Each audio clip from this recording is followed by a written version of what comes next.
नौकरानी एक घर के लिए कितनी जरूरी होती है, आइए देखते हैं। अरे बहू, ये देख, सारा साबुन बर्तन में रह गया। ये नौकरानी कोई काम नहीं करती, गंदा काम करके चली जाती है और ढेर सारा पैसा ले जाती है। अरे मम्मी जी, उसने तो साफ किया ही था।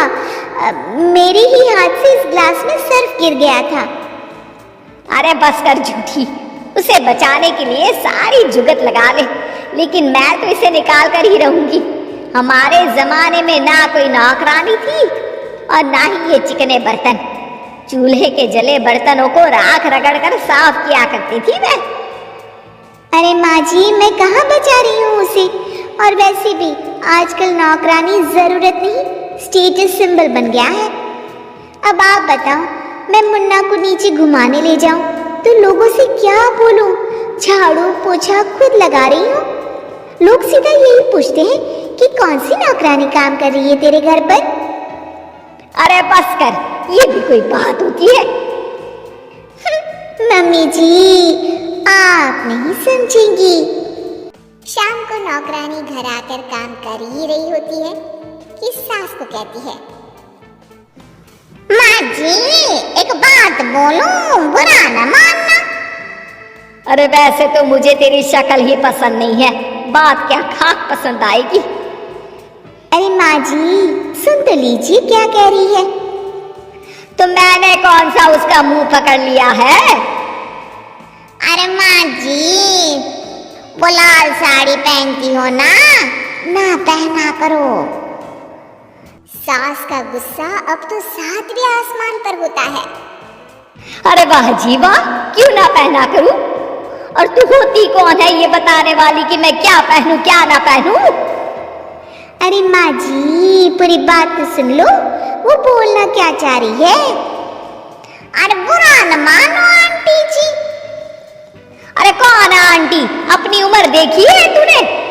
2-4 साल ही छोटी होगी मुझसे और मुझे आंटी बोल रही है। बहू सर पर हाथ रख लेती है। अरे अच्छी खासी उम्र दराज हो और आंटी ना बोलूं? मैं तुम्हारी बहू से भी 4 साल छोटी हूँ। क्यों दीदी? बोलती भी क्या, एक तरफ सास यानी पति की माँ, तो दूसरी तरफ नौकरानी जिसके बिना घर का काम नहीं चलता। वो दरअसल माँ जी की शादी भी बहुत जल्दी हो गई थी ना। अच्छा ये झगड़ा छोड़ो, ये बताओ तुम माँ जी को लाल साड़ी पहनने से क्यों मना कर रही हो?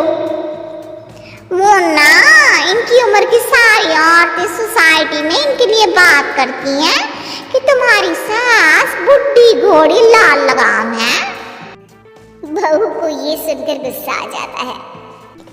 अरे वाह वाह, कौन बोलता है जी? खुद क्या है यहाँ की औरतें? बाल सफेद लेकिन टाइट जींस और कोई कुछ भी पहने।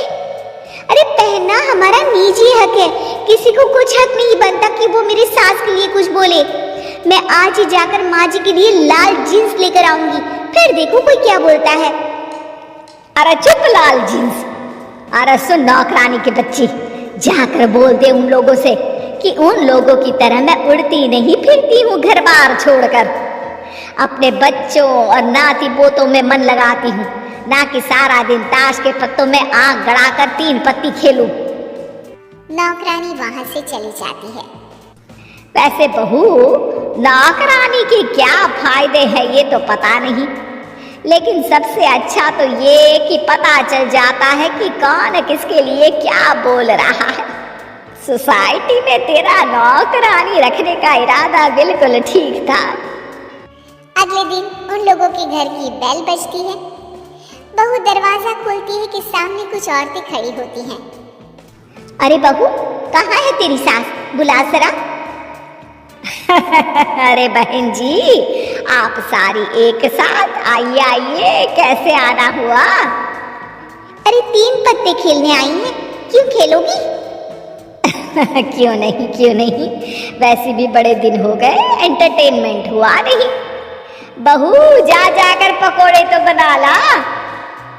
अरे बस करिए, आगे कुछ पीछे कुछ। वैसे तो कहती है कि परिवार पर ध्यान देती है, हमारी तरह 3 पत्तियां नहीं खेलती। हमने कौन सा परिवार छोड़ दिया? सास सक पका जाती है। अब ये किसने कहा? मैं तो कहती हूँ कि मैं भी थोड़ा बाहर निकलूं। आपने ही तो कमला नौकरानी से ये सारी बात की थी। सास और बहू को अब सारी कहानी समझ आ जाती है कि सोसाइटी की औरतें क्यों भड़क रही हैं। माफ करिए आंटी, मैं छोटी हूँ लेकिन फिर भी पहले तो आप लोगों ने माँ की लाल साड़ी का मजाक उड़ाया था ना? हाँ उड़ाया था, लेकिन उससे पहले तो तुम लोगों ने हमारी जीन्स के बारे में बात की थी। अरे क्यों ना पहने हम जीन्स, तुम्हारे पैसों की थोड़ी ना है। सास और बहू सर पकड़कर बैठ जाती है। देखा बहू, ये खेल कर गई तेरी नौकरानी। यहाँ की बात वहाँ तो वहाँ की बात यहाँ। दोनों किसी तरह औरतों को समझा बुझाकर घर भेजती है और कसम खाती है कि नौकरानी को नौकरानी ही रहने देंगी।